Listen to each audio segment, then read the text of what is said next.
La physique quantique, cette science fascinante qui explore le monde de l'infiniment petit, a bouleversé notre compréhension de l'univers. Elle pose des questions profondes qui, étonnamment, résonnent avec des concepts présents dans l'islam. L'un des principes fondamentaux de la physique quantique est qu'aucune observation n'est possible sans un observateur. Cela nous pousse à nous demander qui est cet observateur ultime.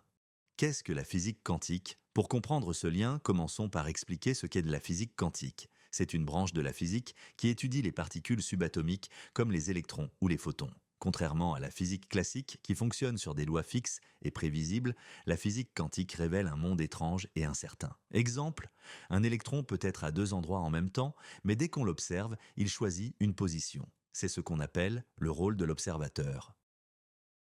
L'un des principes les plus mystérieux de la physique quantique est que l'état d'une particule dépend de l'acte d'observation. Avant qu'une particule ne soit mesurée, elle existe dans plusieurs états simultanément, ce qu'on appelle la superposition. Cependant, dès qu'un observateur intervient, cette superposition s'effondre et la particule prend un état précis. Cela soulève une question: qui observe en premier? Si tout dans l'univers nécessite un observateur pour exister, alors qui ou quoi est l'observateur ultime?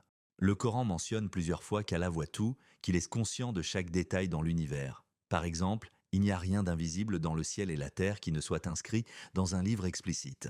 Sourate 27, 75. Ce concept est étonnamment aligné avec ce que la physique quantique suggère. Tout est observé pour exister. Cela pousse les croyants à voir Allah comme cet observateur ultime qui maintient l'ordre de l'univers. Sans lui, rien ne pourrait exister. Certains scientifiques se demandent si l'univers lui-même a une conscience. Ils posent de l'hypothèse qu'il y a une force supérieure qui joue le rôle d'observateur. Pour les musulmans, cette idée n'est pas nouvelle. Depuis 1400 ans, l'islam enseigne que tout est maintenu par la volonté d'Allah, qui est conscient de chaque atome, chaque particule. Pourquoi la physique quantique nous invite à réfléchir? La physique quantique ne prouve pas directement l'existence de Dieu, mais elle ouvre la porte à une réflexion profonde.